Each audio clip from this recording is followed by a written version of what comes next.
आपका जो मैं अपने जब मैं ओपनिंग करूंगा उसका भी जवाब आएगा और बाकी अमेंडमेंट तो आखिर में आता ही है।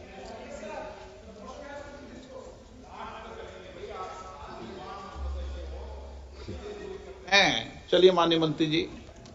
माननीय अध्यक्ष महोदय, हम सबको बहुत डिटेल में जाने का भी आवश्यकता नहीं है। कमेटी के बारे में उसका जिक्र काफी हो चुके हैं, लेकिन मैं इतना कहना चाहता हूं कि जो कमेटी इस बार दोनों सदन लोकसभा राज्यसभा मिला करके ज्वाइंट कमेटी में वक्फ अमेंडमेंट बिल पे जो चर्चा हुई है, आज तक भारत के संसदीय इतिहास में इतना व्यापक रूप से चर्चा, कंसल्टेशन और समय कभी नहीं दिया है। इसलिए मैं जो ज्वाइंट कमेटी में जितने मेंबर्स दोनों सदनों के लोकसभा और राज्यसभा में जो सदस्य उस कमेटी में थे, मेरे तरफ से सरकार की ओर से मैं धन्यवाद देता हूं, अभिनंदन करना चाहता हूं।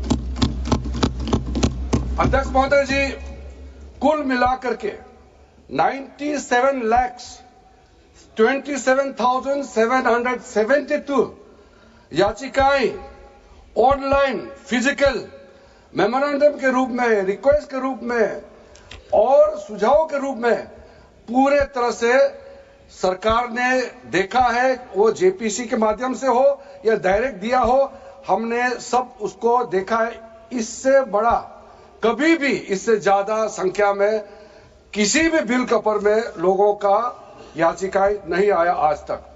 कुल मिलाकर के 284 डेलीगेशन ने अलग अलग समुदाय के जो स्टेक होल्डर्स है, उन्होंने कमेटी के सामने में अपने बात को रखा है, सुझाव भी दिया है। 25 स्टेट गवर्नमेंट और यूनियन टेरिटरीज का वक्फ बोर्ड्स ने अपना सबमिशन भी पेश किया गया है। इसके अतिरिक्त कई लीगल लुमिनरीज, विद्वान लोग हैं हमारे समाज में, कम्युनिटी लीडर्स हैं, अलग अलग धार्मिक संस्थाओं का प्रतिनिधि, charitable organization, civil society, academicians, researchers, policy makers, सब ने इस कमेटी के सामने में पेशकश किया है। उसके साथ साथ मैं कहना चाहता हूं सर, आज जब मैं जो बात रखूंगा आपके सामने में, पिछली बार जब हमने ये प्रस्तुत किए थे बिल को इस सदन में, तब भी मैंने कई बातें बताई थी। आज मैं उसको नहीं दोहराते हुए कुछ बातें मैं जोड़ूंगा और मुझे अपना बात रखने के बाद सिर्फ उम्मीद ही नहीं, पूरा यकीन है कि जो लोग इस बिल को विरोध कर रहे थे, वो हृदय में भी बदलाव होगा।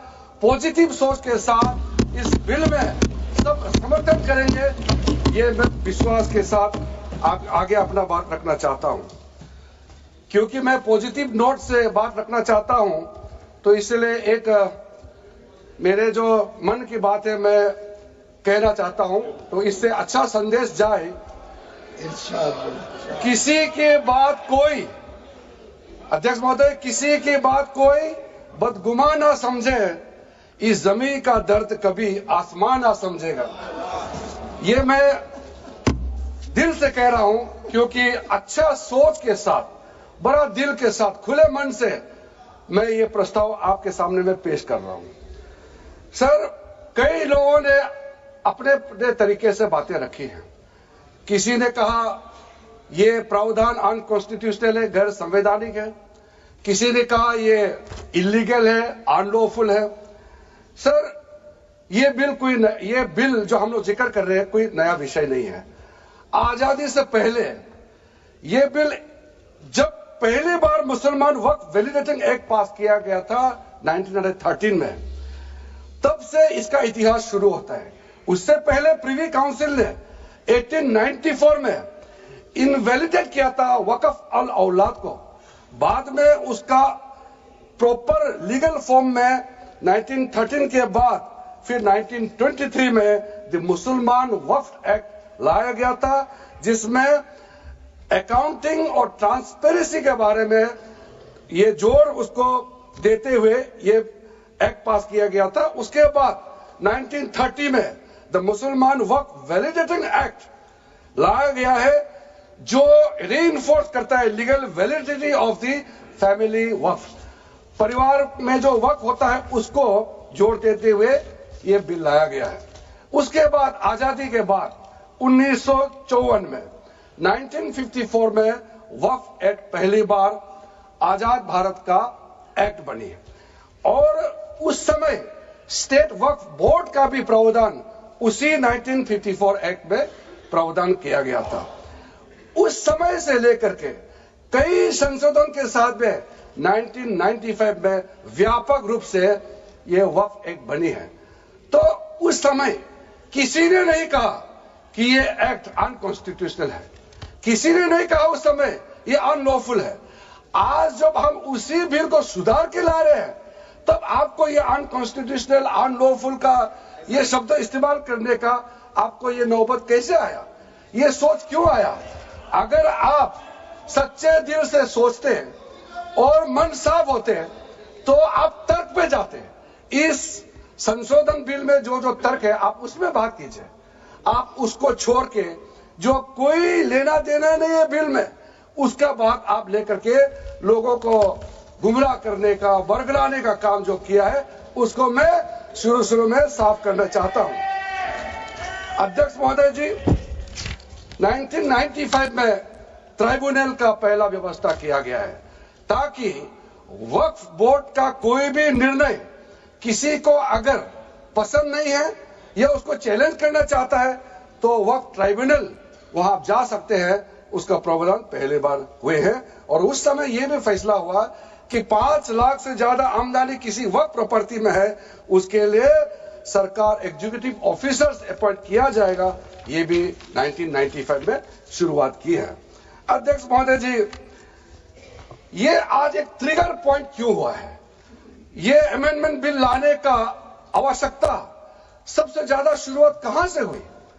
मैं संक्षेप में बताना चाहता हूं। 2013 में 2014 में हम सब चुनाव में गए और चुनाव में जाने से पहले 2013 में कुछ कदम ऐसे उठाए गए हैं जो आप सुन करके आप सदस्य के रूप में भी और इस देश का नागरिक होने के कारण आपके दिमाग में यह बात जरूर सवाल उठेगा कि ऐसा कदम क्यों उठाया गया है। सर, 2013 में पहला यह बदलाव हुआ कि इस देश में कोई भी आदमी, कोई भी इंसान, चाहे वो हिंदू हो, मुसलमान हो, सिख हो, ईसाई हो, पारसी हो, बौद्ध हो, जैन हो, वक्फ क्रिएट कर सकता है। सबको मालूम है वक्फ एक मुसलमान का अल्लाह के प्रति अपना एक उसका एक पायस चैरिटेबल रिलीजियस पर्पस के लिए वक्फ क्रिएट किया जाता है, लेकिन उसमें डाइल्यूशन करके 2013 में कोई भी वक्फ क्रिएट कर सकता है। यह प्रावधान सबसे पहले उस समय की यूपीए सरकार ने किया है। दूसरा, आपने सारा वक्फ को स्पेसिफिक कर दिया कि शिया बोर्ड में शिया ही रहेंगे, सुन्नी बोर्ड में सिर्फ सुन्नी ही रहेंगे और कोई भी बोर्ड हो सिर्फ उनके लोग ही रहेंगे, बाकी कोई उसमें आ नहीं सकता है। ऐसा आपने प्रावधान किया। तीसरा, 2008, सर आप शांति से सुनने के बाद आप जो भी पूछेंगे हमारा रिप्लाई तो आएंगे ही। सर, डिबेट का आखिरी में है, मेरा फिर से रिप्लाई होगा। तो अभी मैं जब शुरुआत में कुछ दृष्टिकोण रख रहा हूं, इसमें कोई हस्तक्षेप ना करे, ध्यान से सुनिए ताकि हमारा डिबेट का स्तर भी ऊंचा रहे और तर्क भी सामने में आ जाए। सर, एक प्रावधान आया सेक्शन 108। उस सेक्शन 108 में यह लिखा गया है कि वक्फ बोर्ड का जो प्रावधान है इस देश में कोई भी मौजूदा कानून के ऊपर में रहेगा, ओवरराइडिंग इफेक्ट रहेगा। ऐसा आपने कानून बनाया है। इस देश में ऐसा कानून कैसे मंजूर कर सकते हैं अध्यक्ष महोदय जी? हर कानून अपना अपना हिसाब से चलता है, लेकिन एक कानून दूसरे कानून के ऊपर में ओवरराइडिंग इफेक्ट होगा, ये कोई भी मान्यता नहीं दे सकता है। उसके बाद सर, मैं कुछ प्रोपेगेंडा साथ में जुड़े हुए हैं उससे पहले जो 2013 में मुझे भी बहुत ताज्जुब हुआ कि ये पास कैसे जबरदस्ती करवाया है। 2013 में वक्फ पे यूजर जो आपने प्रावधान डाला, उसके बाद 1970 से एक केस चल रहा था दिल्ली के अंदर में। दिल्ली के अंदर में हमारा सीजीओ कॉम्प्लेक्स है, पार्लियामेंट बिल्डिंग है, कई प्रॉपर्टीज है। और इसको वक्फ बोर्ड, दिल्ली वक्फ बोर्ड ने क्लेम किया कि ये वक्फ प्रॉपर्टीज है। उसके बाद ये केस चल रहा था अदालत में। उस समय यूपीए सरकार ने पूरा सारा जमीन को डी नोटिफाई करके वक्फ बोर्ड को दे दिया। 123 प्रॉपर्टी। अगर आज हम ये संशोधन लेके नहीं आते तो जिस सदन में हम बैठे हैं, ये पार्लियामेंट बिल्डिंग, इसको भी क्लेम किया जा रहा था। एयरपोर्ट, बसंत विहार। और अगर नरेंद्र मोदी जी का सरकार नहीं आते, अगर यूपीए का सरकार कंटिन्यू रहता, तो क्या क्या बिल्डिंग को डी नोटिफाई किया जाना था। 123 प्रॉपर्टी को तो डी नोटिफाई किया। मैं रिकॉर्ड में कह रहा हूं, अपने मन से कुछ नहीं कह रहा हूं, मैं ऑफिशियल रिकॉर्ड का बात बता रहा हूं। अध्यक्ष महोदय, आप काहे को उछल रहे हो? मैं अपने से थोड़ी बोल रहा हूं, जो हकीकत बात को बता रहा हूं। आप आराम से बैठ के सुनिए। आपके दल को और आपको सबको बोलने का मौका मिलेगा। माननीय मंत्री जी,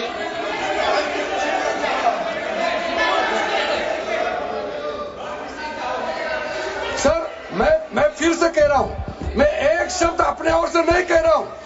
जो घटना है, जो हकीकत है, यही कह रहा हूं। इसमें इतना उछालने का, उत्तेजित होने का कोई मतलब ही नहीं है सर। अध्यक्ष महोदय,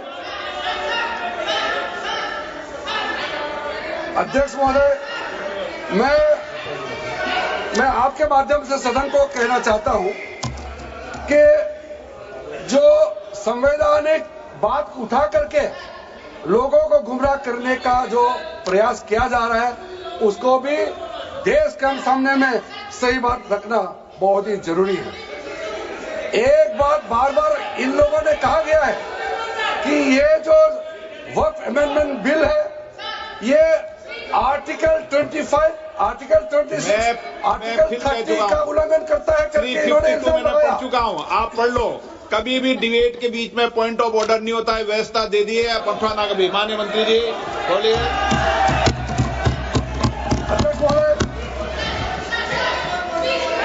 दूसरा विषय, इन्होंने समानता का बात उठाया। आर्टिकल 14 का इक्वालिटी को लेकर के उन्होंने सवाल उठाया। उसका भी मैं जवाब देना चाहता हूं अध्यक्ष महोदय। ये कोई तरीका नहीं है। माननीय अध्यक्ष की व्यवस्था अंतिम व्यवस्था होती है। बोलिए मंत्री जी, आप बोलते जाओ। अध्यक्ष महोदय, क्योंकि मेरा कान खुला हुआ है तो ये डिस्टर्ब हो रहा है मुझे।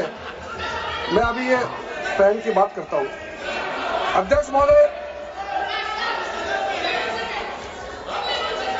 महोदय, ये वक्फ बोर्ड का जो काम है, ये बेसिकली वक्फ प्रॉपर्टी को जो संभालने वाले मुतावली और जो वक्फ प्रॉपर्टी को व्यवस्था करते हैं, उसको संचालित करने के लिए ये गवर्नेंस का, सुपरविजन का एक प्रावधान है।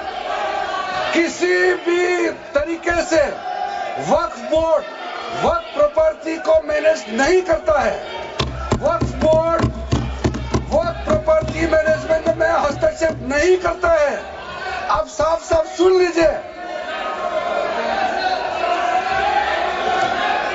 अगर इसके पास तर्क नहीं है तो इस तरह यहां डिस्टर्ब करके बहस का स्तर को गिराने से कोई फायदा नहीं है सर। ये कोई तरीका नहीं है सर। वक्फ बोर्ड का क्रिएट करना, एक जो वाकिफ होता है, जो अपना विलिंगली वक्फ क्रिएट करता है। मैंने व्यवस्था दे दी है। आप जब समय हो तो बोले नो, प्लीज बैठिए। ये तरीका ठीक नहीं है आपका। बैठिए आप। नो, बैठिए। माननीय मंत्री जी, सूची है 2013 की प्रॉपर्टी निकाल बताना कहते भी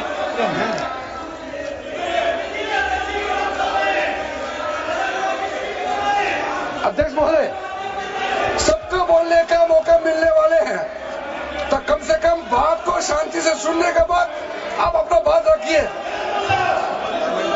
ये कोई तरीका नहीं होता है सर।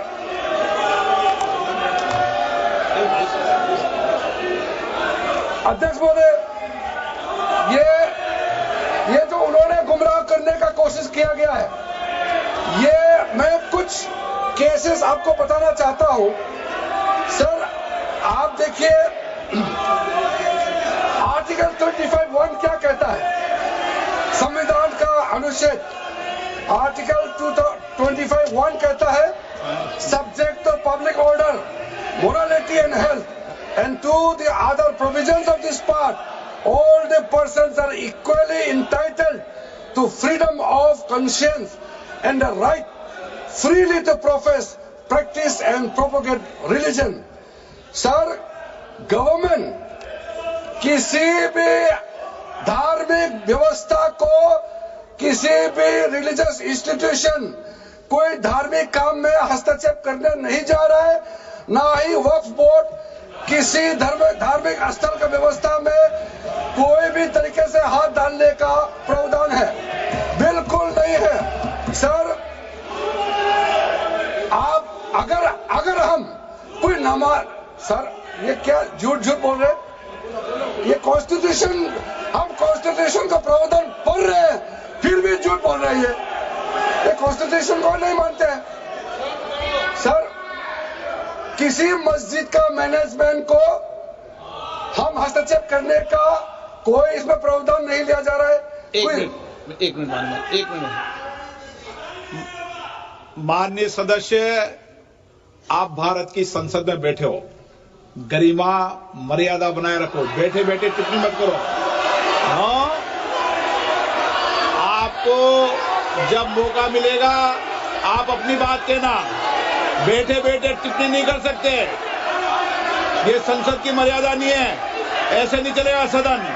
सदन व्यवस्था नियम से चलेगा। किसी भी व्यक्ति को बैठे बैठे कोई भी सदस्य जो बोल रहा हो उसके बीच में टिप्पणी करने का अधिकार नहीं है। माननीय मंत्री जी। अध्यक्ष महोदय जी, ये वक्फ बोर्ड का जो प्रावधान किसी मस्जिद, किसी मंदिर, किसी धार्मिक स्थल का व्यवस्था का कोई लेना देना नहीं है, ये सिंपली एक प्रॉपर्टी का मैनेजमेंट का विषय है। ये कोई मुसलमान अपना ज़कात देता है, फितरा देता है, उसको हम पूछने वाला कौन होते हैं? ये आपका धार्मिक भावना से जुड़े हुए चीज है, उसमें सरकार का कोई लेना देना नहीं है। लेकिन ये वक्फ प्रॉपर्टी का मामला है, लेकिन वक्फ प्रॉपर्टी का मैनेजमेंट करता है, मुतवालिज करता है। ये आपको इतना बेसिक ये फर्क जो है अगर समझ में नहीं आते या जानबूझ करके आप नहीं समझना चाहते हैं तो मेरा पास इसका कोई इलाज नहीं है।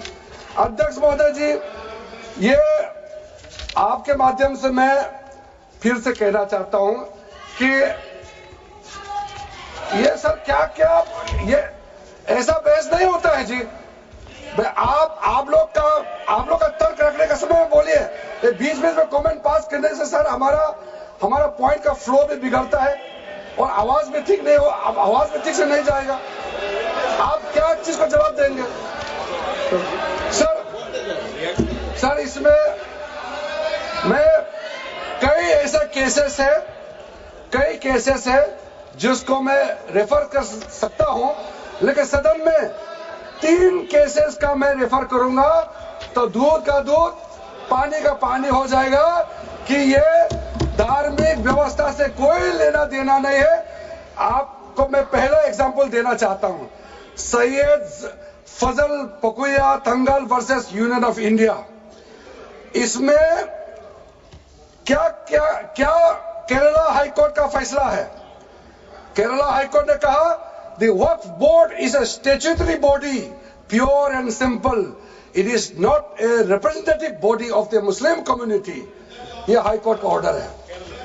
उसके बाद इलाहाबाद हाईकोर्ट का ऑर्डर भी सुन लीजिए, Hafiz Mohammad Zafar Ahmad versus UP central Sunni board of waqf का जजमेंट सुन लीजिए।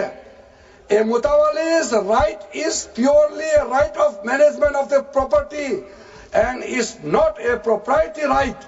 The duties of a mutawali are purely of a secular character. His duties are not of a religious character.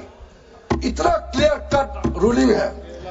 तीसरा, तिलकायत श्री गोविंद लाल जी महाराज वर्सेस स्टेट ऑफ राजस्थान। इसमें high court ने क्या कहा, सुप्रीम कोर्ट ने क्या कहा, right to manage the properties of the temple. अब देखिए मंदिर का भी इसमें एग्जाम्पल लिया गया है। Right to manage the properties of the temple is purely a secular matter and can not be regarded as a religious practice. Properties of temple, temple नहीं, टेम्पल का जो प्रॉपर्टी है। उसी प्रकार से आप बार बार कहना कि मुसलमानों का अधिकार में गैर मुसलमान कैसे आ रहा है, ये तर्क ही नहीं बनता है। आप ये आज से ये बात बोलने के लिए बंद कीजिए। सर 2013 में जो काम किए गए हैं उसमें मैं एक चीज जिक्र करना चाहता हूं। इलेक्शन आने वाला था, बहुत ही कम दिन बच गए थे, इलेक्शन कोड ऑफ कंडक्ट लगने ही वाला था। हम सबको मालूम है अप्रैल और मई में चुनाव हुआ था। 5 मार्च 2014 को उस समय का यूपीए सरकार ने 123 प्राइम प्रॉपर्टीज को जो housing and urban development ministry के तहत आता है उसको आपने दिल्ली वक्फ बोर्ड को ट्रांसफर कर दिया। क्या जरूरत था? कुछ दिन बाकी था चुनाव होने के लिए, आप इंतजार तो करते। आपने सोचा ये करके वोट मिलेंगे, लेकिन आप तो चुनाव तो हार गए, तो फायदा क्या हुआ? ऐसा काम करने से वोट नहीं मिलता है। इसलिए लोग इंटेलिजेंट है, हमारे देश के लोग समझदार है, इसलिए वोट बैंक का राजनीति के बिना हम अच्छे सोच के साथ में आज इस सदन में फिर से आए हैं। कुछ एनोमलीज है इस बिल में, तो इसको बदलना जरूरी था। मैंने एक पहले भी इसका जिक्र किया था कि आपने कहा कोई भी हिंदुस्तानी, कोई भी भारतीय वक्त क्रिएट कर सकता है। वो 95 में ऐसा नहीं था, आपने 13 में बदलाव किया, उसको हमने फिर से 1995 का प्रावधान को फिर से रिवाइव करते हुए ये हमने जोड़ा है कि वक्त वही क्रिएट कर सकता है जो मिनिमम 5 साल इस्लाम को प्रैक्टिस करता है। बहुत साफ साफ शब्दों में प्रावधान रखा है। सर, जो वक्फ बोर्ड बने हैं हम उसको बहुत ही सेकुलर, इंक्लूसिव बनाना चाहते हैं।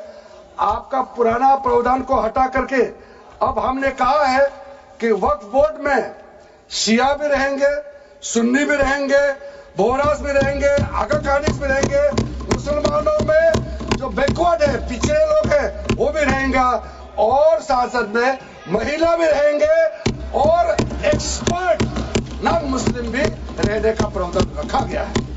सब स्वागत करना चाहिए, इसको किसी को आपत्ति होने का कोई जरूरत नहीं है। उसके बाद सर मैं थोड़ा सा इसको विस्तार करके बताना चाहता हूं। मेरा ही खुद का एग्जांपल मैं देता हूं। मान लो मैं मुस्लिम नहीं हूं, लेकिन मैं माइनॉरिटी अफेयर्स मिनिस्टर हूं, तो मैं सेंट्रल वक्फ काउंसिल का चेयरमैन होता है। तो मेरे होने के बावजूद उसके बाद टोटल 4 नॉन मुस्लिम हो सकता है वक्फ बोर्ड, वक्फ काउंसिल में मेंबर, और उसमें मैक्सिमम 4 नॉन मुस्लिम के साथ साथ में 2 महिला कंपलसरी है। 2 महिला होना ही चाहिए सर। उसके बाद सर स्टेट अभी आप पूरा वक्फ बोर्ड देख लीजिए, महिला कहाँ है? महिला को भी रखा ही नहीं है, वो सिर्फ बातें करते हैं। सर 22 सर मैं स्पेसिफिक बताना चाहता हूं। सेंट्रल वक्फ काउंसिल में टोटल 22 मेंबर्स में 4 नॉन मुस्लिम से ज्यादा मेंबर नहीं हो सकते हैं। एक्स ऑफिशियो का पद को मिला करके 3 मेंबर ऑफ पार्लियामेंट होगा। मेंबर ऑफ पार्लियामेंट तो किसी धर्म का हो सकता है। जब इलेक्शन करते हैं तो कोई भी धर्म का मेंबर ऑफ पार्लियामेंट या एमएलए बन सकते हैं। सर 10 मेंबर मुस्लिम कम्युनिटी से होगा, 2 फॉर्मर जजेस होंगे सुप्रीम कोर्ट और हाई कोर्ट के, एक advocate of national eminence member रहेंगे, 4 persons of national eminence from various field. ये तो कई कमिटियों ने इसको सिफारिश किया है। और एडिशनल सेक्रेटरी या joint secretary to the government of India उसमें रहेंगे। आउट ऑफ 10 मुस्लिम मेंबर्स 2 महिला अनिवार्य है, ये हमने प्रावधान रखा है। और स्टेट बोर्ड में आउट ऑफ 11 मेंबर्स 3 से ज्यादा नॉन मुस्लिम नहीं हो सकता है। एक्स ऑफिसर को मिलाकर के 1 chairperson, 1 MP, 1 MLA, 4 members from Muslim community, 2 members with professional experience, 1 member of bar council and joint secretary to the state government dealing with work matters. Out of 4 Muslim members, 2 shall be women. ये हमने रखा है ताकि हमारे बहनों को किसी तरीके से दरकिनार नहीं कर सके। वक्त एक सर हमने जो नया प्रावधान रखा है उसमें जितना भी जो आर्बिट्रेरी प्रोविजन जो जरूरी नहीं था उसको हमने सामान्य रूप से देश में और जितना कानून है उसको मिलाते हुए मुख्य रूप से ट्रांसपेरेंसी इन वर्क मैनेजमेंट, सर्वे को अपडेट करने के लिए जो पहले इनसफिशिएंट प्रोविजन था इसमें वर्क लैंड रिकॉर्ड्स वगैरह में महिलाओं का इनहेरिटेंस राइट, बच्चों का राइट और साथ साथ में कई हजारों केसेस पेंडिंग है ट्राइब्यूनल और कोर्ट्स में, उसको सेटल करने के लिए जो आज लगभग 10,000 से भी ज्यादा केसेस जो पेंडिंग था और कुछ सालों के अंदर में 13 से 30,000 केसेस पेंडिंग हो चुके हैं, उसको सरलता से सुलह करने के लिए हमने रास्ता खोजा है। एक चीज बार बार आप लोग कहते हैं हमारे पक्ष के लोग हो या उस साइड के पक्ष के लोग हो या तो सदन से बाहर है, वो एक वक्तव्य देते रहते हैं, मैं उसको सुधारना चाहता हूं। ये कहते हैं कि हमारा देश में लैंड बैंक जो है वक्फ बोर्ड के पास 3rd लार्जेस्ट है। पहला रेलवे, इंडियन रेलवे, फिर इंडियन आर्मी मतलब इंडियन डिफेंस का, और फिर कहता है वक्फ बोर्ड के पास जमीन है। मैं उसको सुधारना चाहता हूं। सर आप भी तो ट्रेन में चलते हैं, हम लोग भी ट्रेन में चलते हैं, हजारों किलोमीटर ट्रेन का पटरी लगा हुआ है, स्टेशन बना हुआ है। वो ट्रेन का पटरी लगा हुआ है वो रेलवे का प्रॉपर्टी थोड़ी है, ये तो देश का प्रॉपर्टी है, हम लोग सब चलते हैं उसमें। इसको आप कैसे लगा सकते हैं कि रेलवे के पास इतना है, वक्फ बोर्ड के पास इतना है? वो देश का प्रॉपर्टी है। हमारा डिफेंस के पास कहता है कि 2nd लार्जेस्ट है। डिफेंस के पास जो भी ले रहे, जहां ट्रेनिंग करता है, जहां वो रहता है या बॉर्डर एरिया में जितना डिफेंस लैंड है वो देश का रक्षा के लिए है। उसको आप कैसे वक्फ प्रॉपर्टी के साथ आप तुलना कर सकते हैं? वक्फ प्रॉपर्टी प्राइवेट प्रॉपर्टी होता है सर। तो इसलिए दुनिया में सबसे ज्यादा वक्फ प्रॉपर्टी हिंदुस्तान में है। सिर्फ हमारा देश में ही नहीं, दुनिया का सबसे बड़ा और सबसे ज्यादा वक्फ प्रॉपर्टी हिंदुस्तान में है। तो फिर ये क्यों है 60 साल तक आप सरकार में रहे हैं, हमारा देश में मुसलमान इतना गरीब क्यों है? जब दुनिया का सबसे ज्यादा वक्फ प्रॉपर्टी हमारा देश में है तो हमारे गरीब मुसलमानों का पढ़ाई के लिए, मेडिकल ट्रीटमेंट के लिए, स्किलिंग के लिए, इनकम जनरेशन के लिए क्यों काम नहीं हुआ आज तक बताइए? ये दुनिया का सबसे बड़ा वक्फ प्रॉपर्टी अगर हिंदुस्तान में है तो उस प्रॉपर्टी से गरीबों का उत्थान के लिए, लोगों का भला के लिए अगर ये सरकार नरेंद्र मोदी जी के नेतृत्व में गरीब मुसलमानों के लिए काम कर रहा है तो इसमें आपत्ति क्यों होना चाहिए? आप लोग बताइए। इसलिए सर इसको धर्म जाति से बाहर उतर करके सबको सीधा अपना दिल से पूछ करके आप सोच के देखिए कि आप जो लोग आज इस बिल को विरोध कर रहे हैं, आज 1 साल 2 साल नहीं, सदियों तक हमारा देश उसको याद रखेगा कौन इस बिल को समर्थन कर रहा है, कौन इस बिल को विरोध कर रहा है। आज चंद वोट के लिए, सत्ता के के लिए हमारे मुसलमानों को आपने 70 साल से ज्यादा वोट बैंक बना करके गुमराह किया है। कितना और गुमराह करना चाहते हैं? अब हमारा देश में वोट बैंक का राजनीति नहीं चलेगा। इसलिए मैं कहना चाहता हूं, जब हमारा देश में इतना वक्त प्रॉपर्टी है तो इसको हम बेकार में पड़ा रहने नहीं दिया जा सकता है। गरीब मुसलमानों के लिए, आम मुसलमानों के लिए इस्तेमाल करना ही पड़ेगा। उसके लिए आज के ये वक्त संशोधन बिल जरूरत है। अध्यक्ष महोदय जी, हमारे अपने वामसी पोर्टल में, हमारे मंत्रालय के वामसी पोर्टल में हमने रिकॉर्ड देखा है। सचर कमेटी जो आपने बनाया है 2006 में, उन्होंने भी ये बारे में काफी डिटेल में जिक्र किया हुआ है। सर 2006 में 4.9 लाख वर्क प्रॉपर्टी था और उसका इनकम कितना था मैं बता दो आंकड़ा सर, आप कहेंगे 4.9 लाख वर्क प्रॉपर्टी में टोटल इनकम था 163 करोड़। कौन खाते थे? 163 करोड़। और आपने 2013 में बदलाव करने के बाद आज इनकम कितना बढ़ा है वो भी मैं बता देता हूं। हो गया 166 करोड़। 3 करोड़ बढ़ा है। कैसे मंजूर कर सकता है हम लोग इस महान सदन में बैठ करके? अगर इतना 10 सालों के बाद भी दुनिया का सबसे ज्यादा प्रॉपर्टी का टोटल इनकम जनरेशन 3 करोड़ बढ़ता है तो ये हम कभी मंजूर नहीं कर सकता है। इसलिए उस समय कहा गया था, मैं अभी का नहीं बता रहा हूं, सचर कमेटी समय में भी कहा गया है कि अगर थोड़ा सा एफिशिएंटली मैनेज करता तो 12,000 करोड़ पर ईयर तो उसी समय जनरेट हो जाना चाहिए था नॉर्मल मार्केट रेट से। और 12,000 करोड़ अगर वो प्रॉपर्टी से रेवेन्यू जनरेशन करता है, कितना लाखों करोड़ों मुसलमानों को फायदा होगा, आप सोच के देखिए। इसलिए सर आप लोग भी, मैं अनुरोध करता हूं कि आप लोग भी वक्त के बारे में जानना था, हमारा वामसी पोर्टल को क्लिक करके आप लोग देखिए। सर आज वो 4.9 लाख से बढ़ करके टोटल वक्त प्रॉपर्टी बन गया है 8.72 लाख। हमारा देश में वक्त प्रॉपर्टी बन गया है। और आप कल्पना कीजिए 8.72 लाख प्रॉपर्टी वक्फ का है, उसको अगर हम सही तरीके से मैनेजमेंट करता तो हमारा मुसलमानों का ही नहीं है, देश का तकदीर बदल जाएगा। इतना प्रॉपर्टी हमारे पास। अब समझिए चीज को।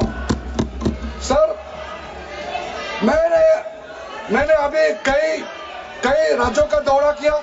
अध्यक्ष महोदय, मैंने कई राज्यों का दौरा किया। मैं एक एग्जांपल आपको जरूर देना चाहूंगा। मैं बहुत इंप्रेस हो गया जब मैं पिछली बार जम्मू कश्मीर गई।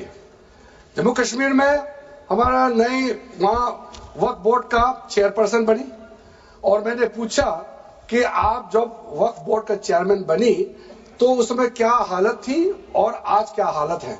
उन्होंने बोला कि सर जब उन्होंने पदभार संभाली तो उसमें कोई इनकम का, कोई व्यवस्था का, रिकॉर्ड का ठीक ठाक कुछ भी नहीं था।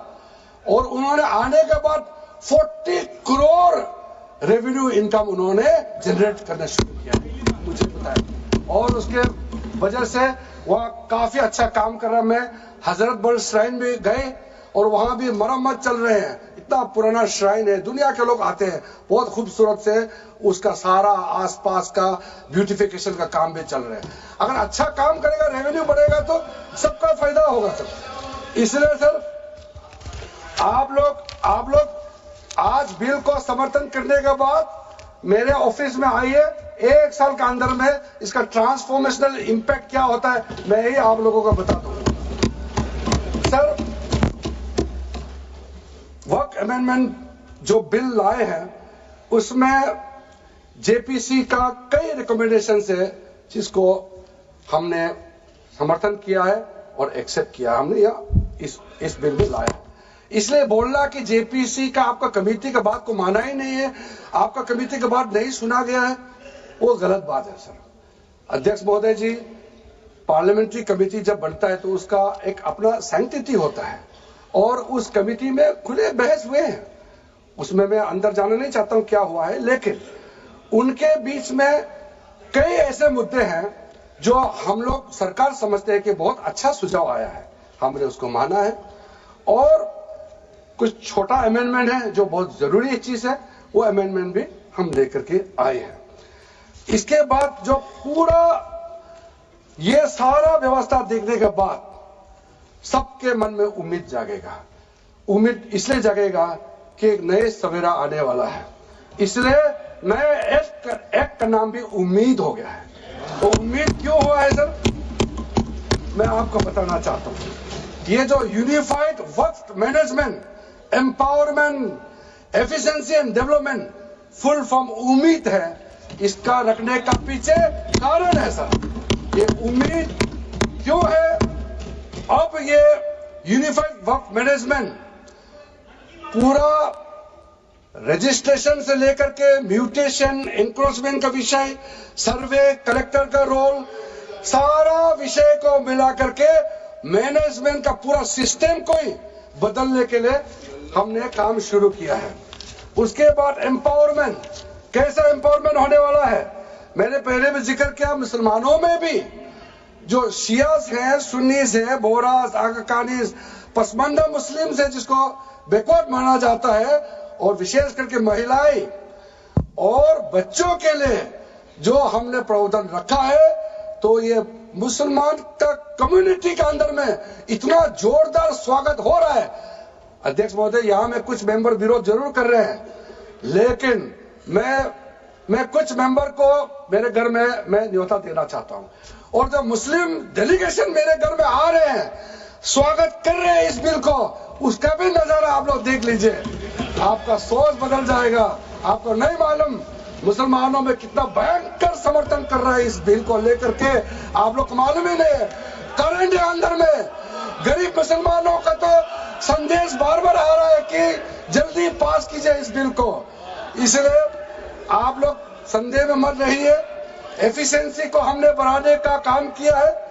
टेक्नोलॉजी का उपयोग करते हुए सेंट्रलाइज्ड डेटाबेस होगा, डिजिटल पोर्टल होगा, कोई छुप के अंधेरे रातों में वर्क क्रिएट नहीं कर सकता है। इसका पूरा रजिस्ट्रेशन का प्रावधान है, ट्रैकिंग होगा, निगरानी रखा जाएगा, कंप्लायंस का प्रावधान है, और जो मैनुअल हाथों से जो गलत होगा उसका भी करेक्शन करने का प्रावधान है। ब्यूरोक्रेटिक डिले होता है, उसका भी समाधान हमने पूरा बिल में तरीका बना के रखा हुआ है। और आखिर में इसका ऑडिट प्रॉपर होना चाहिए, तो ऑडिट का भी प्रावधान हम लोग राज्य सरकार के ऊपर में छोड़ा है, क्योंकि आखिर तो सर ये सारा प्रॉपर्टी का अथॉरिटी राज्य सरकार का है। बोर्ड का अपॉइंटमेंट भी राज्य सरकार को करना है, केंद्र सरकार का कोई रोल नहीं है। लैंड स्टेट सब्जेक्ट है, सारा राज्य सरकार को ही करना है। इसलिए राज्य सरकारों को हम फुल अथॉरिटी देने के साथ साथ हमारा जो मंत्रालय है वो ऑनलाइन हमेशा जुड़ा रहेंगे कि जो वर्क प्रॉपर्टी क्रिएट किया गया है उसका स्टेटस है वामसी पोर्टल से मिला करके हम लगातार टच में रहेंगे। इसलिए कोई इसमें ये नहीं सोचना है कि सेंट्रल गवर्नमेंट कोई एक्स्ट्रा पावर हड़पने जा रहा है क्या, बिल्कुल सोचने का नहीं है। ये टोटली स्टेट गवर्नमेंट का अधीन है और राज्य सरकारें ही इसका निगरानी में आगे काम करना है। उसके बाद सर जो पर्पस के लिए वर्क क्रिएट किया जाता है, बेसिकली 3 पर्पस होता है, रिलीजियस, चैरिटेबल एंड पायस। उसका हो रहा है कि नहीं हो रहा है, और इनकम जनरेशन खास करके जो वेलफेयर काम है उसका हो रहा है कि नहीं हो रहा है, इसका भी इफेक्टिव गवर्नेंस का प्रावधान हमने रखा हुआ है। और साथ साथ सर मैं आपको इस उम्मीद के साथ साथ ये कहना चाहता हूं कि जो रिफॉर्म्स हमने जो लाए हैं और साथ साथ में जो प्रावधान कुछ बदलाव हमने आपको बहुत शॉर्ट में बताया, क्योंकि डिटेल में तो मैं रिप्लाई तो करूंगा ही। इसमें अगर आपको लगता है कि हमको अगर इनकम जनरेशन करने के लिए वर्क प्रॉपर्टी को बेहतर इस्तेमाल करने के लिए क्या करना चाहिए, जब हम इसका सबऑर्डिनेट लेजिस्लेशन के माध्यम से रूल्स बनाएंगे, आपका सुझाव हम खुले दिल से स्वागत करेंगे। क्योंकि आखिर तो प्रॉपर्टी देश का है, किसी का भी हो, उसको अगर अच्छा से चलाना है तो आप सुझाव देंगे तो हम तो फिर वेलकम करेंगे उसमें। इसलिए आज मैं मेंबरों के साथ साथ जो कई दरगाह है, कई मस्जिद के इमाम है, कई लोग जो मुझे मिले, उन्होंने भी बहुत अच्छा सुझाव दिया है। उसको डिटेल में मैं यहाँ कहना नहीं चाहता हूँ, लेकिन हम रिकॉर्ड में रखा है। कई अच्छे अच्छे सुझाव हमारे पास आए हैं, वो भी हमने नोट करके रखा है। एक इंपॉर्टेंट पॉइंट को मैं अब आपके सामने भी रखना चाहता हूं। ये जो हमने एक डेफिनेशन में जो बदलाव लाया है, इस डेफिनेशन में बदलाव का सबसे बड़ा मतलब ये है कि मुसलमानों में भी जो वक्फ के अंदर में अपना प्रॉपर्टी, वक्फ प्रॉपर्टी इस वक्फ बोर्ड के प्रावधान से गवर्न करना चाहते हैं, मोस्ट वेलकम है। अगर वो ट्रस्ट के माध्यम से अपना प्रॉपर्टी का अलग तरीके से वक्फ करना, वो चलाना चाहता है, मैनेज करना चाहता है, उसके लिए भी छूट दिया गया है। तो इसमें जो आप लोग बार बार कहते हैं कि वक्फ बोर्ड में गैर मुसलमान कैसे आ रहा है, इसका मैं छोटा सा एग्जांपल देना चाहता हूं।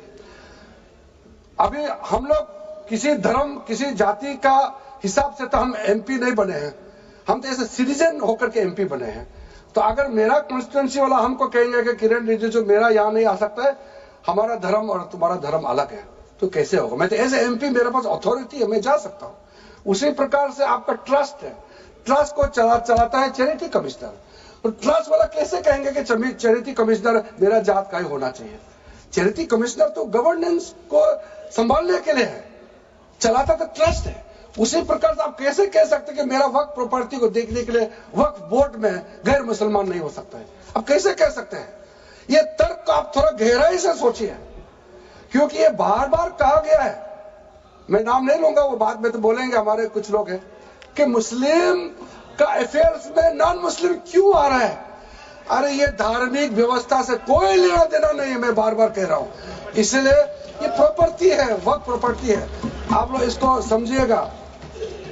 उसके बाद सर, ये जो हमने जो 2013 के बाद कुछ बदलाव जो किए हैं, वक्फ बाय यूजर में कुछ लोग ने शंकाएं व्यक्त किया है।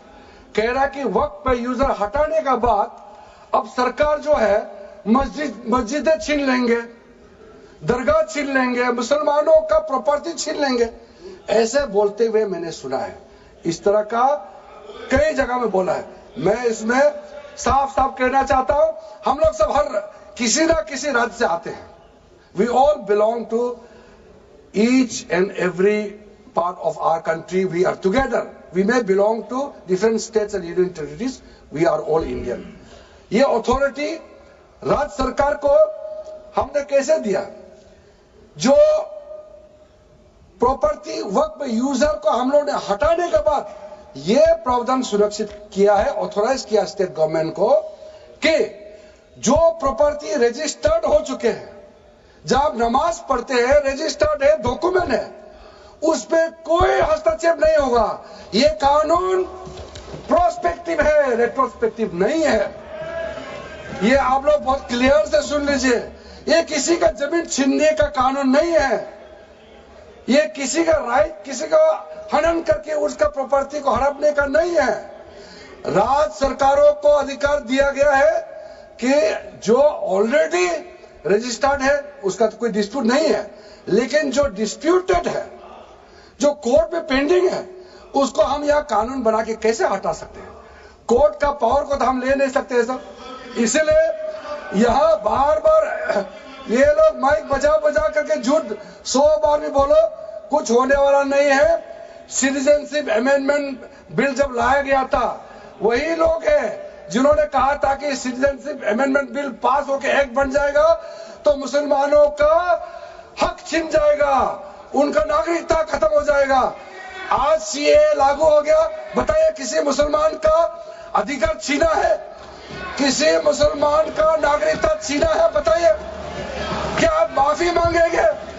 आपने देश भर में घूम घूम कर झूठे बातें फैलाया, आज अब साबित हो गया कि आपने झूठ बोला था, लेकिन आज आप माफी मांगने का भी हिम्मत नहीं रखते हैं। जिगर थाम के आप लोग सुनिए, ये आप आज दोबारा आप मिसलीड करेंगे, गलत बातें करेंगे, तो फिर मुंह खाना पड़ेगा आपको, फिर कोई और बिल लेके आएंगे, फिर मैं आपका पर्दाफाश करेंगे फिर से। इसीलिए सर हम लोग तर्क पे जाइए, पॉइंट पे जाइए। इसलिए दूसरा, महिलाओं के लिए अध्यक्ष महोदय जी, क्योंकि फैमिली में पुरुष महिला सब होते हैं, तो इसमें हमने एक सिंपल प्रावधान रखा है कि एक कोई भी मुसलमान जब वर्क क्रिएट करता है, सबसे पहले उस परिवार में जो महिला का अधिकार है उसको सुरक्षित करके ही आप वर्क क्रिएट कर सकते हैं। नहीं तो पहले ऐसे होता था, वर्क क्रिएट कर दिया, आपका बच्चों का अधिकार खत्म हो गया, महिला का अधिकार खत्म हो गया। आप वर्क उसी प्रॉपर्टी को क्रिएट कर सकते हैं जो आपका हकदार है, जो आपका 100% हिस्सा है, उसी को ही आप वर्क क्रिएट कर सकता है। बच्चों का और महिला का अधिकार नहीं छीन सकता है। ये बहुत बड़ा रिफॉर्म है। मुसलमानों में अगर वो चाहते हैं कि महिला आगे ना बढ़े तो ये लोग इसको विरोध करेंगे, लेकिन जो थोड़ा प्रोग्रेसिव सोचने वाले, जो थोड़ा बारीकी से अगर सोचेंगे तो कितना गलत बात है कि समाज में महिलाओं को दबाने का काम करते हैं और यहाँ जोर जोर से बोलते हैं। अध्यक्ष महोदय जी, सारा मैनेजमेंट जो सरकार का जमीन या प्राइवेट का जो जमीन है, इसका कलेक्टर को इन्होंने कमेटी के माध्यम से सुझाव किया है कि हर चीज कलेक्टर को क्यों ऑथोराइज किया गया है। तो कमेटी के बात को माना है कि कलेक्टर से ऊपर कोई भी अधिकारी, कलेक्टर से ऊपर जो अधिकारी है वो देखेंगे सरकारी जमीन और कोई डिस्प्यूट है वक्फ बोर्ड के साथ या किसी मुतावली के साथ डिस्प्यूट है, उसका जांच कलेक्टर के ऊपर अधिकारी करेंगे। ये कमेटी ने सुझाव दिया था और उसी को मान करके आज इस सदन में पेश किया जा रहा है। एक महत्वपूर्ण सुझाव हम लेके आ रहे हैं, अमेंडमेंट लेके आ रहे हैं, इसमें मैं मानता हूं कोई विरोध नहीं करेगा।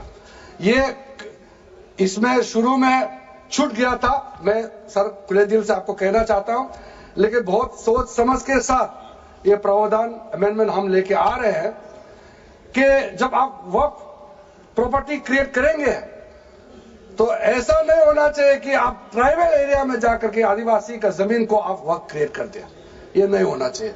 इसलिए हमारा देश के आदिवासियों का संरक्षण को ध्यान में रखते हुए शेड्यूल 5 और शेड्यूल 6 में आप वक्फ प्रॉपर्टी क्रिएट नहीं कर सकते हैं। ये एक महत्वपूर्ण अमेंडमेंट लेके आया है। डिटेल में अब आगे अध्यक्ष महोदय आपको मैं बताऊंगा। वक्फ ट्राइब्यूनल के बारे में सर मैं संक्षेप में, अभी फ्लोर खुलने वाले हैं, मैं आपके हाथ फ्लोर छोड़ने वाले हैं, तो मेरा जो वाइंड अप को आप ध्यान से सुन लीजिए।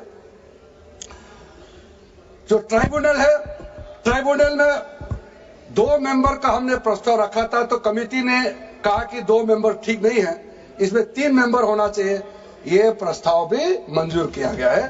तो वक्फ ट्राइब्यूनल में 3 मेंबर होगा फिक्स टेन्योर का साथ, और उसमें आज टोटल लिटिगेंस 14,417 केसेस है। आप सोच के देखिए, तो ट्राइब्यूनल में जल्दी जल्दी केस डिस्पोज हो, 3 मेंबर्स का ट्राइब्यूनल बनाया गया है। उसके बाद में उसका टेन्योर को फिक्स किया गया है। उसके बाद में जो एक बहुत स्ट्रिंजेंट प्रोविजन था, पहले ऑटोमेटिक अपील करने का राइट नहीं था, स्पेशल रिव्यू पिटीशन ही कर सकते थे ट्राइब्यूनल के ऑर्डर के बाद। तो आज हमने एक अच्छा सोच के साथ खुला मन से ये कहा है कि अब अगर आप वक्फ बोर्ड का निर्णय से खुश नहीं है, वक्फ ट्राइब्यूनल का निर्णय से खुश नहीं है, तो आप अदालत जा सकते हैं। ये रास्ता भी हमने खोल दिया है। उसके बाद सर कंट्रीब्यूशन, एनुअल कंट्रीब्यूशन, ये भी आपका ही सुझाव था कमेटी वालों का कि जो कंट्रीब्यूशन देते हैं वक्फ बोर्ड मुतावली जो देते हैं उसको घटाना चाहिए, तो उसको 7% से 5% घटा दिया है, ताकि ज्यादा पैसा आप चैरिटेबल पर्पस के लिए खर्चा कर सके। तो अच्छा जो प्रॉपर्टी मैनेज करता है वो तो सरकार को शाबाशी देंगे। उसके बाद एक बहुत ही महत्वपूर्ण प्रावधान है जो हमको रखना पड़ा। आपने लॉ ऑफ लिमिटेशन को इस वक्फ बोर्ड का प्रावधान से हटा दिया था, इसको हमने लगाया है। तो आप तो मालूम है the limitation act of 1963 will now apply to the work property claims from the date of commencement of this act, aiming to reduce prolonged litigation। ये बहुत बड़ा मैं मानता हूं एक कदम उठाया है। और जो सेक्शन 40 सबसे ड्रैकोनियन प्रोविजन इस एक्ट में था तो सेक्शन 40 था। सेक्शन 40 के तहत वक्फ बोर्ड, आप लोग बार बार कहते ना ये ऐसा नहीं है, ऐसा ही है। सेक्शन 40 में किसी भी जमीन को आप वक्फ प्रॉपर्टी डिक्लेयर कर देता था, वो प्रॉपर्टी को हमने हटा दिया है। वो कोई भी जमीन को वक्फ प्रॉपर्टी डिक्लेयर करके फिर किसी गरीब के लिए नहीं करना है। वो लोग, कुछ लोग, चंद लोग अपने के लिए, अपने फायदा के लिए इस्तेमाल करते हैं। ओवैसी मैं तो नाम नहीं लूंगा, लेकिन सर ये प्रावधान को इतना मिसयूज हुआ, इसलिए तो इतना लाखों प्रॉपर्टी की संख्या बढ़ गई। अब किसी प्रॉपर्टी को कैसे आप क्लेम कर सकते हैं? इसलिए इस सेक्शन 40 की वजह से, अध्यक्ष महोदय जी, इस सेक्शन 40 की वजह से कई मुद्दे इस देश में आया है। आज पूरा हमारे देश का क्रिश्चियन कम्युनिटी, जो कैथोलिक चर्च काउंसिल के लोग, भारत चर्च ग्रुप के लोग, केरला में हो, देश भर में आज पुकार के क्यों कह रहा है कि वक्त संशोधन बिल जल्दी पारित होना चाहिए। वो इसलिए कि सेक्शन 40 का मिसयूज होता था। सर आप सोचे केरला का एमपी, तमिलनाडु का एमपी लोग तो सोचिए, अगर आपने गलती से इस बिल का विरोध कर दिया तो आप क्या विरोध झेलना पड़ेगा बाहर में, आप कल्पना कीजिएगा अभी से। आप सोचिए, मैंने पिछली बार भी बताया सुरेंद्रेश्वर टेम्पल के बारे में, तो आपको बताया जब बाकी कोई धर्म ही नहीं था तब ये सुरेंद्रेश्वर टेम्पल था। तिरुचेंदुराई विलेज तमिलनाडु में, उसको वक्त डिक्लेयर करने के बाद कर्नाटका में तो हजारों एकड़ का इशू है। फिर सर हरियाणा में जतलाना विलेज यमुनानगर में सिख गुरुद्वारा का जो जमीन है, कभी वहां मस्जिद भी नहीं था, कभी वहां मुस्लिम का सेटलमेंट का भी रिकॉर्ड नहीं था, उसको भी वक्फ डिक्लेयर कर दिया था। उसी प्रकार से केरला का मुनम्बम का जो इशू है वो तो अभी सब जान ही रहा है कि 600 क्रिश्चियन फैमिलीज का जो जमीन को वक्फ बोर्ड ने वक्फ डिक्लेयर कर दिया है, चर्च का भी कर दिया, और आगे जाने का रास्ता भी बंद कर दिया था। अगर हम ये बिल पारित कर दिया, उसका अपना जमीन वापस मिल जाएंगे गरीबों का, किसानों का। ऐसा चीजों में आप लोग समर्थन करना चाहिए। मैं तो मानता हूं कि अभी भी देर नहीं हुआ, अभी भी आप जिद पे राजनीतिकरण करके आप अड़े रहे, आप मुश्किल में फंसने वाले हैं। विशेष करके हमारे कांग्रेस वालों को मैं कहना चाहता हूं, और बाकी हमारे साथी दल है, कांग्रेस के झांसे में ना आए, आपको भी डुबा देंगे ये लोग। इस बिल को विरोध करके बहुत बड़ा नुकसान होने वाला है। अब ध्यान से सुनिए अध्यक्ष महोदय। इसलिए अंत में सर, क्योंकि मैंने कहा है कि मैं आखिर में जवाब दूंगा, तो हम लोग आगे भी इस पार्लियामेंट को भी वक्त डिक्लेयर ना कर दे, हम लोग आराम से भविष्य के लिए और अच्छा काम करें। मैंने पॉजिटिव बात में अपना बात को रखा है। अंत में मैं अपील करके अपना बात को समाप्त करना चाहता हूं। इसी लाइन के साथ मेरी हिम्मत को तो सराहो। देखिए मैं कितना हिम्मत के साथ बोल रहा हूं। मेरे हिम्मत को तो सराहो, मेरे हमराही बनो, मैंने एक शम्मा जलाई है हवाओं के खिलाफ। आप लोग जब इस बिल को समर्थन करेंगे, मैं, हमारे वरिष्ठ नेता सब सदन में बैठे, हम लोग सुन रहे हैं, मैं अपने आप को बहुत भाग्यवान मानता हूं, मैं भाग्यशाली हूं। प्रधानमंत्री नरेंद्र मोदी जी ने मेरे जैसे एक साधारण सदस्य को इतना पुण्य काम करने का मौका दिया है, इस बिल को यहाँ रखने का मौका दिया है। करोड़ों गरीब मुसलमान बहने दुआ देने वाला है। दुआ में अकेला क्यों लो, ये दुआ आप भी लेना चाहिए। इस बिल को समर्थन दीजिए। ये मेरा अनुरोध है अध्यक्ष महोदय।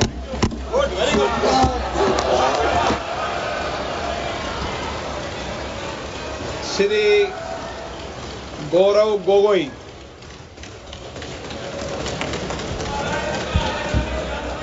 आदरणीय अध्यक्ष महोदय, पहले तो मैं आपका संरक्षण चाहता हूं। जब आदरणीय मंत्री महोदय बोल रहे थे, आपने विपक्ष से किसी को भी पॉइंट ऑफ ऑर्डर उठाने का अवसर नहीं दिया।